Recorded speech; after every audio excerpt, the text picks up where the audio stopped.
안녕하세요. 김광욱 노무사입니다. 오늘 2023년 5월 1일 노동법 브리핑을 시작하도록 하겠습니다. 노동법 브리핑은 지난주에 있었던 판결들 또 노동법의 흐름들 이런 것들을 정리해서 우리 시청자들에게 알려드림으로 해서 이 노동법과 관련된 흐름을 좀 신속하게 파악할 수 있도록 도와드리기 위한 프로그램입니다. 마침 5월 1일 133주년 노동절에 이 노동법 브리핑을 처음으로 시작할 수 있게 되어서 대단히 기쁘게 생각합니다. 아시다시피 이 노동절 또 근로자의 날이라는 날은 우리 근로자들이 목소리를 높이는 그런 날입니다. 처음 시작할 때부터 그런 의미로서 그런 사건으로서 시작됐다는 거 다 알고 계실 겁니다. 그래서 오늘도 뭐 여러 곳에서 근로자들이 이제 집회를 열면서 자신들의 목소리를 주장하는 이런 모습들을 볼 수 있는데 이거는 뭐 흔히 볼 수 있는 그런 모습이라고 생각하시면 되겠습니다. 우리 한국에서 근로자의 날이 법적으로 인정된 것은 1963년 4월 17일 법에서 제정된 것입니다. 그 법에서는 3월 10일을 근로자의 날로 하고 이를 근로기준법에 의한 유급휴일로 한다 이렇게 규정하고 있습니다. 3월 10일은 바로 한국노총 설립일인데요. 뭐 정확하게는 그 전신인 대한노총의 설립일이라고 보시면 되겠는데 어쨌든 이때 이 1963년 정권은 한국노총의 우호적인 그런 태도를 나타내어서 3월 10일을 근로자의 날로 정했습니다. 그렇지만 김영삼 대통령 때 1994년에 와서 이 3월 10일을 5월 1일로 변경하게 되는 것이죠. 그래서 5월 1일을 전 세계적으로 대부분 메이데이, 즉 노동절로 지키고 있기 때문에 다만 미국은 5월 1일은 아닙니다. 9월의 첫째 월요일을 이제 미국에서는 노동절이라고 하는데 그 외에 그 밖에 대부분의 나라는 5월 1일을 이 노동절 또는 근로자의 날로 이제 기념하고 있기 때문에 1994년 3월 9일 법 개정에서 5월 1일을 근로자의 날로 정했습니다. 그래서 이 5월 1일을 근로기준법에 의한 유급휴일로 한다고 법은 규정하고 있습니다. 현재 우리가 보고 있는 법은 2016년에 약간의 그 자구를 바꾸었는데요. 이렇게 표현되어 있네요. 5월 1일을 근로자의 날로 하고 이 날을 근로기준법에 따른 유급휴일로 한다. 이렇게 규정하고 있습니다. 근로기준법에 따른다고 했으니까 결국 이 5월 1일 근로자의 날에 유급휴일을 적용받는 사람들은 근로기준법이 적용되는 근로자들이라고 보시면 되겠습니다. 그래서 우리 공무원인 근로자들이 가끔씩 왜 우리는 근로자의 날을 휴일로 주지 않느냐 이런 질문들을 하시는데 바로 이 근로기준법이 적용되는 점에 있어서 우리 공무원들은 원칙적으로 근로기준법의 적용을 받기보다는 공무원 복무규정을 적용받게 되니까 그런 휴일에 관한 문제는 근로기준법보다는 공무원법 쪽이 먼저 적용될 수밖에 없게 되어 있다는 것이죠. 그렇기 때문에 근로자의 날을 공무원에게는 적용하지 않았다 이렇게 이야기할 수가 있습니다. 그리고 공무원들은 어떻습니까? 관공서의 휴일에 관한 날에 대한 그 법령에 의해서 공휴일, 즉 빨간 날이라고 하는 날을 우리 공무원들만 쉬었지 않습니까? 그러니까 공무원들은 주휴일 외에도 이 공휴일에 쉴 수 있었습니다. 일반 근로자들은 공휴일에 쉬지 않는 게 원칙이었죠. 그런데 2020년에 이제 법 개정이 있으면서 이 공휴일 빨간 날에 일반 근로자들도 쉴 수 있게끔 유급휴일이 될 수 있게끔 법이 개정되었기 때문에 요즘 약간 좀 얘기가 달라진 것입니다. 그래서 전에는 공무원들이 근로자의 날에 왜 휴일을 안 주냐 이러면 당신들은 공휴일이 있지 않느냐 그래서 이거는 별로 불리하지 않다 이제 이렇게 설명했지만 이제 일반 근로자들이 공휴일을 쉬는 날로 받게 되니까 우리 공무원들은 당연히 우리도 그러면 근로자의 날을 휴일로 줘야 되는 거 아니냐 이런 주장을 할 수도 있게 되었습니다. 그래서 뭐 여기에 대한 균형을 맞추기 위해서 앞으로 우리 입법자들이 뭐그 알맞는 뭐 입법을 할 수 있다면 좋을 것 같은데요. 그건 앞으로 두고 봐야 될 문제일 것 같습니다. 그래서 우선 이 5월 1일을 근로자의 날로 하고 근로기준법에 따른 유급휴일로 한다. 이것이 의미하는 바 첫 번째는 공무원들에게는 적용되지 않는다 하는 점을 알려주는 것이고요. 자, 두 번째 이게 유급휴일이라 되어 있으니까 만약에 이 근로자의 날에 근무를 하게 된다면 임금이 얼마나 될 것인가? 이게 또 이제 우리 근로자들이 많이 질문하는 겁니다. 보도에 의하면 근로자의 날에 쉴 수 있는 근로자들이 한 70% 된다고 합니다. 거꾸로 말하면 30%는 근로자의 날에도 역시 근무를 하셔야 된다는 거죠. 그러니까 이렇게 근로자의 날에 근무를 하는 경우에 자신이 얼마의 임금을 받아갈 수 있는가?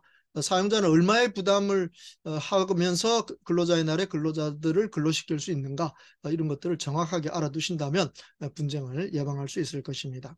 자, 원칙적으로 보시면 이날이 유급휴일입니다. 그러니까 일 안 해도 유급, 그날의 일당은 100% 지급돼야 된다는 것이죠. 자, 그런데 그날 일을 했습니다. 그러면 일한 데 대한 임금 100%. 그러니까 여기까지 휴일에 대한 휴일의 유급에 대한 100%, 또 일을 했으니까 100%, 200%는 확보되었습니다. 자, 그런데 잘 보니까 이날이 휴일입니다. 그러면 이날 근무한다면 무슨 근무죠? 휴일에 근무하는 것이죠.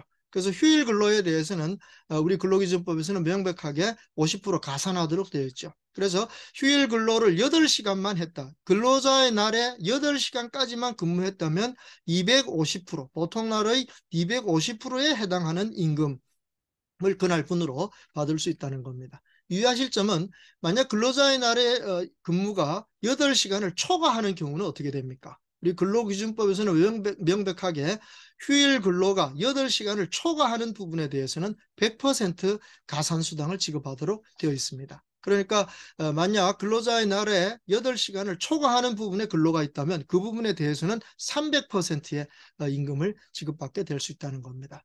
자, 결론을 내려보면 근로자의 날에 부득이하게 근로를 할 수밖에 없는 근로자들은 적어도 250%의 임금을 그날 받을 수 있습니다. 그러나 만약 8시간을 초과해서 일을 한다면 그 초과하는 부분에 대해서는 300%의 임금을 받을 수 있다는 점 알아두시면 되겠습니다. 그러니까 이렇게 근로자의 날에 받을 수 있는 임금, 이 부분에 대해서 오해를 하시지 말고 정확하게 산정을 하도록 하심으로써 우리 노사 간에 서로 분쟁이 생기지 않도록 하실 필요가 있습니다.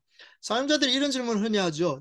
이 근로자의 날에 할 수 없이 휴일을 주지 못하고 일을 시키는 대신에 다른 날에 대체를 한다. 휴일을 대체를 해준다면 이날 휴일 가산수당을 지급하지 않아도 되느냐, 이런 질문을 합니다. 이것은 주휴일하고 좀 헷갈린 것인데요.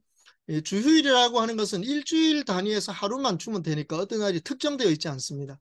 그러니까 주휴일은 대체가 가능합니다. 주휴일이 되기 전에 미리 근로자에게 통보를 하거나 동의를 얻는다면 휴일을 대체할 수 있습니다. 그러면 그 주휴일을 대체했다면 어떤 뜻이죠?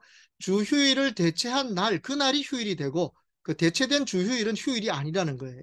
그래서 제일 쉽게 일요일에 일을 해야 되었고 다음 화요일 날 휴일 대체를 해주었다면 일요일 날 근무한 것에 대해서는 휴일 근로수당을 줄 필요가 없죠. 가산수당을 줄 필요가 없다, 이 말입니다.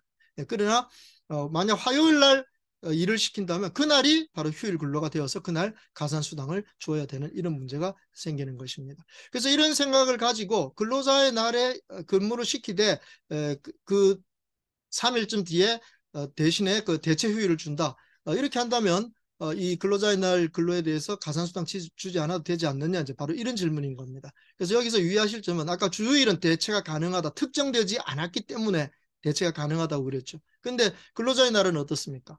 5월 1일이라고 딱 특정이 되어 있지 않습니까? 그러니까 여기서 휴일 대체가 되지 않는 휴일이라는 걸 유의하실 필요가 있습니다. 그러니까 예컨대 그 사용자가 5월 1일에 근무를 시켰기 때문에 다른 날로 휴일을 대체를 하겠다, 그 자체가 의미가 없습니다. 그날이 휴일이 된다고 볼 수는 없어요. 그러니까 사용자가 뭐 임의로 휴일로 줬다면 그거는 약정 휴일로서 휴일의 의미가 있을 수 있지만, 근로자가 그날 근무 안 해도 상관은 없겠지만, 결과는 아니겠지만, 그러나 그렇다고 해서 5월 1일 근무하는 게 휴일 근로가 아닌 것이 아니라는 겁니다. 5월 1일 근무하면 그건 무조건 휴일 근로가 된다. 따라서 가산수당이 8시간까지는 50%, 8시간을 초과하면 100%가 가산임금이 붙게 된다는 점, 이 점을 사용자들은 꼭 유념하셔서 거기에 착오가 없도록 하실 필요가 있겠습니다. 그래서 2020년부터 적용되는 이 법정 공휴일들을 이렇게 그 유급휴일로, 근로기준법상 유급휴일로 바꾼 이런 법에서도 보시면은 그 법정 공휴일을 대체하기 위해서는 근로자 대표하고 합의를 해야 된다는 그 규정을 볼 수가 있습니다. 그게 왜 그런가 하면 법정 공휴일이 일반적으로 날짜가 지정되어 있잖아요. 그러니까 원칙적으로 휴일 대체가 안 되는 날이라는 겁니다. 주휴일하고는 다르다, 이 말이죠. 그러니까 그 법정 공휴일 날에 휴일을 대체하기 위해서는 반드시 근로자 대표하고 서면 합의를 했을 때, 그랬을 때만 휴일 대체가 인정되어서 대체된 날이 휴일이 되고 그날 그 공휴일 자체는 휴일이 아닌 것으로 취급할 수 있다, 이런 원리입니다. 근데 오늘 우리가 다루는 이 근로자의 날은 법정 공휴일은 아니거든요. 그러다 보니까 그 법정 공휴일 대체 방법인 근로자 대표하고의 서면 합의, 이것도 통하지가 않고, 또 주휴일 대체처럼 마음대로 근로자하고 그 합의를 해서 대체하는 것도 가능하지 않기 때문에 이 근로자의 날에 대한 휴일 근로 이 부분에 대해서는 상당히 특별하게 유의하실 필요가 있습니다. 요점은 근로자의 날 5월 1일 날 근무를 시키면 그것은 무조건 휴일 근로가 되기 때문에 다른 날 휴일을 하루 준다 하더라도 5월 1일 근무에 대해서는 휴일 근로 가산수당을 지급해야 한다. 이 점을 반드시 기억하시면 되겠습니다. 자, 이제 지난주에 있었던 판례를 하나 살펴보면요. 아주 떠들썩했던 판례가 하나 있죠. 바로 중대재해처벌법 위반한 사건에 대해서 사용자에게 실형을 선고하고 바로 법정 구속했던 그런 사건입니다. 창원에 있었던 그 창원지방법원 마산지원에서 있었던 판결인데요. 거기 그 원청회사의 사장에게 실형 1년을 판결하고 선고하고 바로 거기서 법정으로 구속을 했습니다. 사용자로서는 엄청나게 충격적인 그런 사건이었다고 보겠습니다. 그 사건의 그 피해자였던 근로자는 그 1200kg이나 되는 철판에 깔려서 사망하는 그런 사고가 있었는데 이게 이제 하청업체 직원인 거죠. 근데 원청사에서 그 하청업체의 안전관리에 대한 어떤 철저한 준비나 대비를 하지 않았다는 것을 이유로 해서 여기에 대해서 실형을 내렸다고 합니다.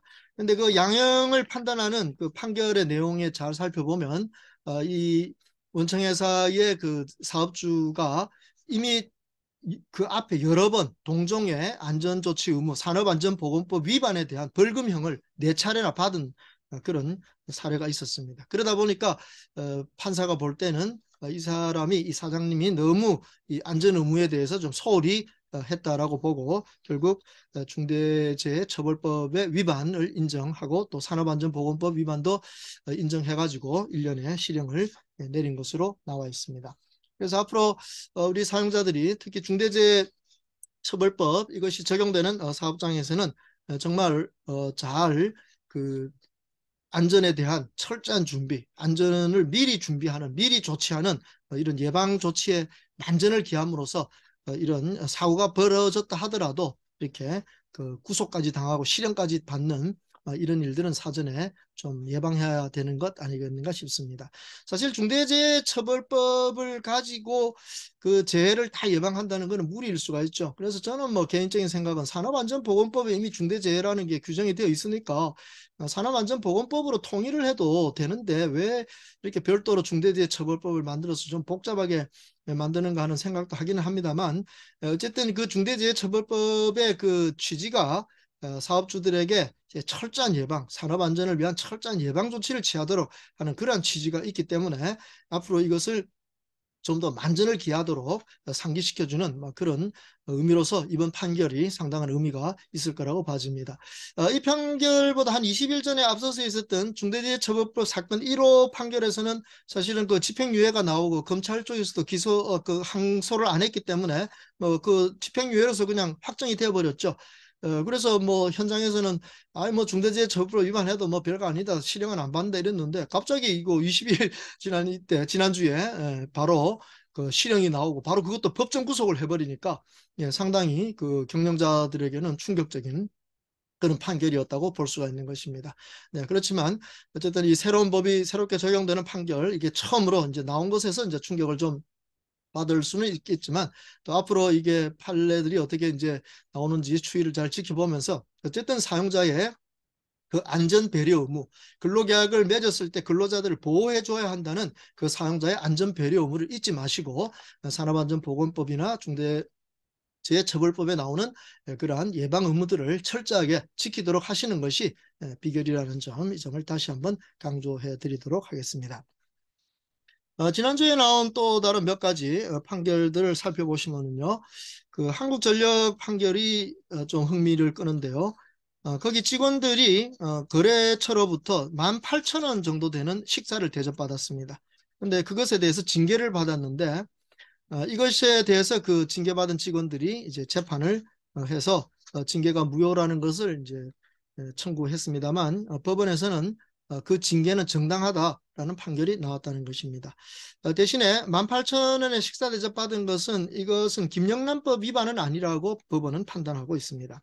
다만 그 한국전력의 취업 규칙에 보면은 그 성실 의무나 금지 사항이 있어가지고 어떠한 경우에도 그런 거래처로부터 그 향응을 받아서는 안 된다, 식사 대접을 받아서는 안 된다, 이렇게 딱 명시가 되어 있으니까 비록 18,000원이라고 하는 소액의 식사 대접을 받았다 하더라도 그것은 지역규칙 위반으로서의 징계 대상이 되므로 이번 징계는 그 재량권을 남용한 처분이 아니다, 정당한 징계다라고 하는 판례를 볼 수 있습니다. 그래서 이 공공기업인 이 한전 같은 데서 직원들의 어떤 윤리, 공직 윤리라고 할 수 있는 이런 부분들을 철저하게 지키도록 촉구하는 그런 판례가 아닌가 싶어서 기억할 만한 판례라고 생각이 됩니다. 또 한 가지 공공부문과 관련된 판례가 나왔는데요. 이 경영평가 편람이라고 해서 기재부에서 이 공공기관에다가 적용하는 그런 문건이 있습니다. 그런데 이것이 공공부문의 노사관계에서 체결하는 단체 협약에 간섭하는 그런 지침들이 이제 들어있기 때문에 결국 그 공공부문 그 한국 공공기관 노동자협회 노조협회에서 여기에 대해서 이제 소송을 제기한 것입니다. 그래서 이 기재부 지침이 바로 노사관계를 간섭하는 잘못된 것이다, 위법한 것이다 라고 해가지고 거기에 대해서 그 취소를 요청하는 그런 행정소송을 제기했는데 행정법원은 놀랍게도 그 청구를 아주 기각한 게 아니고 각하를 해버렸습니다. 각하. 이게 무슨 말인가 하면 소송 요건이 되지가 않는다 이 뜻이죠. 그러니까 그 기재부 지침을 공공부문 노조 측에서 그것을 취소해달라 이렇게 요청한 것에 대해서 이것은 재판을 하지도 않고 이것은 재판 대상이 되지가 않는다 이렇게 판결을 내려버렸다는 겁니다. 그러니까 이 말은 무슨 말인가 하면 바로 기재부가 내리는 그 공공기관에 대한 지침 이런 가이드라인 같은 것이 사실은 행정처분이 아니다라고 본 것이죠. 그래서 그 공공기관 내부에서만 적용될 수 있는 하나의 지침이고 국민의 어떤 권리와 의무를 변화시키는 그러한 행정처분은 아니기 때문에 이것은 행정소송의 대상이 되지 않는다라는 취지에서 아마 각하를 한 것이 아닌가 이렇게 생각이 됩니다. 그렇다면 공공부문에 있어서는 특이하게 그 기재부의 여러 가지 경영에 관련된 가이드라인이나 지침들이 노사관계에 상당한 영향력을 미칠 수밖에 없다. 이런 상황이 지속될 수밖에 없다라는 것이 이제 예상이 되는데요. 어쨌든 그동안에 그 공공부문에 보면은 그런 기재부 지침 때문에 노사관계를 좀 그 어렵게 풀어갈 수밖에 없는 이런 상황들이 몇 번 있었는데 이런 현상들은 앞으로 좀 더 추이를 지켜보면서 개선을 해나가는 방향을 생각해 볼 필요가 있을 것 같습니다. 자, 또 다른 지난주에 나온 판례는 가로사와 관련된 그러한 그 산재 인정에 대해서 회사 측에서 그러한 산재 인정을 취소해 달라는 그런 소송을 제기했는데 네, 그 법원에서는 그 소송을 또 그 각하를 해버렸습니다. 그러니까 이것이 재판이 되지 않는다 이렇게 봤다는 것입니다. 대원 전선이라고는 회사 직원이 사망을 했는데 이 사망한 요건이 과로에 의한 것뿐만 아니라 그 직원이 직장 내 괴롭힘을 당하면서 여러 가지 스트레스로 인해서 그 건강이 나빠지고 결국은 그 사망까지 이르는 그런 상황이었습니다. 그래서 근로복지공단은 그런 여러 가지 상황을 판단해서 이것이 업무상 재해라고 이제 인정을 했는데 뜻밖의 회사가 그 업무상 재해를 인정한 그 처분에 대해서 취소해달라는 소송을 제기한 것입니다.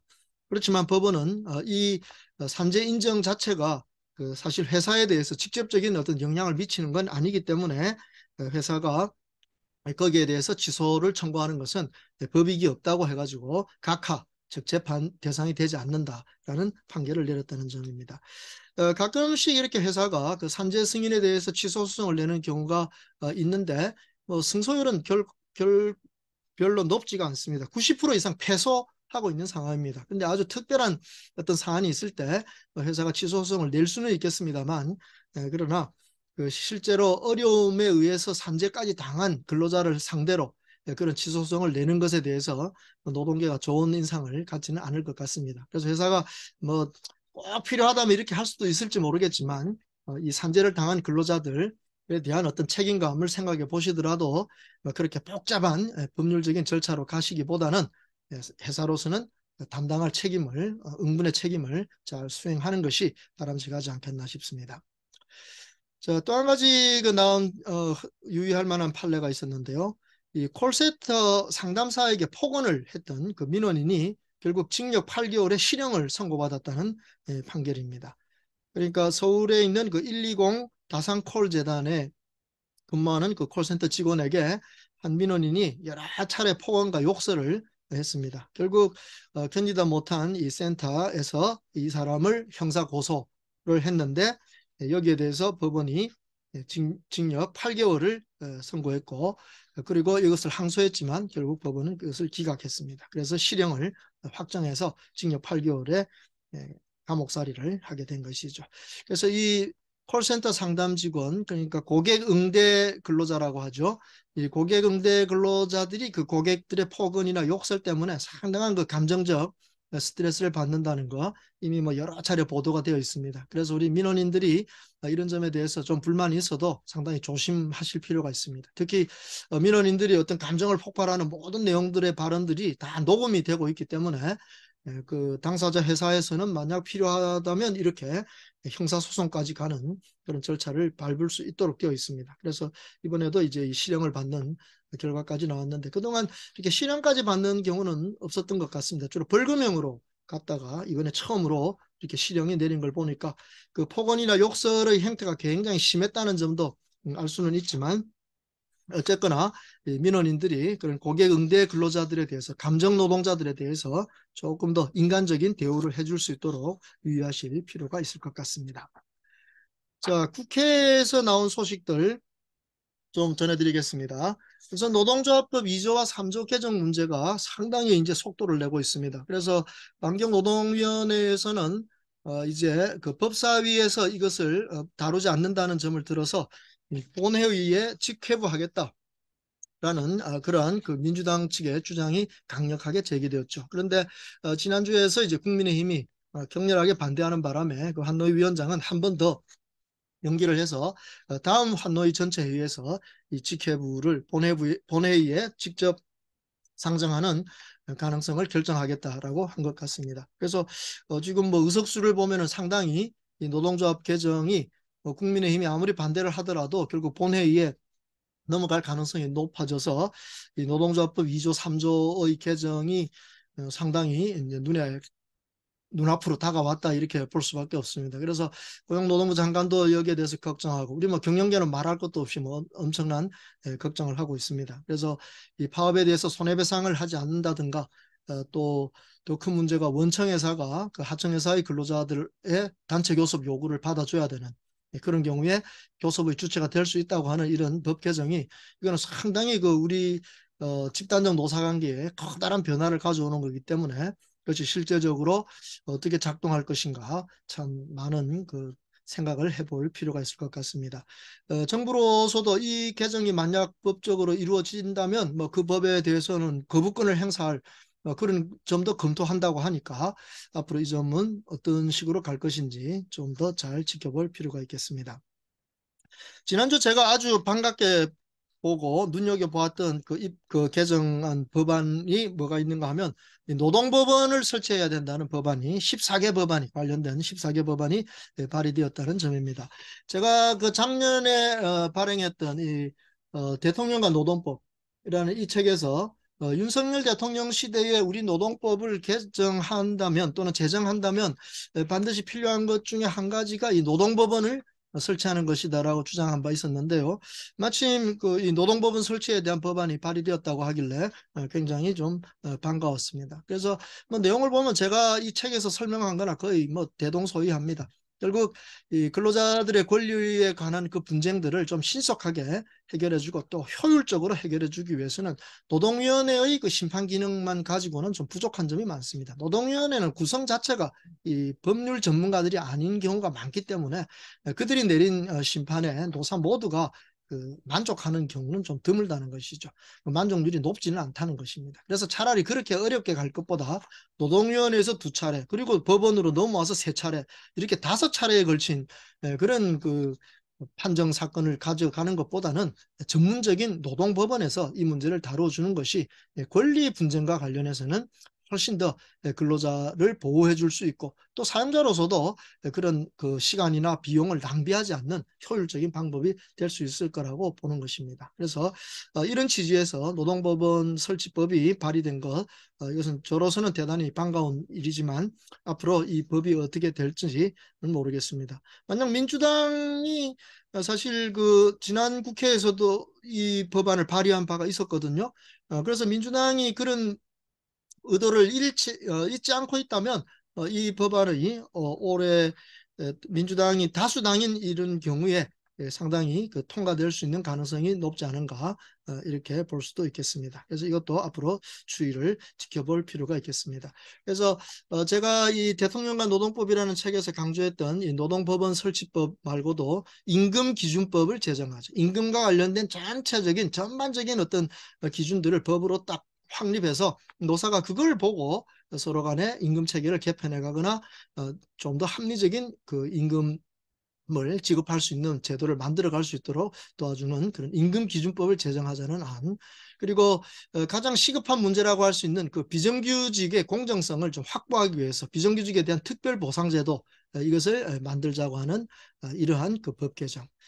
그리고 전반적으로 우리 사회가 노동법에 대한 이해가 부족하기 때문에 그 노동법을 좀 공부할 수 있는, 교육할 수 있는, 그래서 그것을 실제적으로 검증할 수 있는 그런 실무 노동법 검증제도 이것을 좀 입법으로 했으면 좋겠다라고 하는 이런 개정안.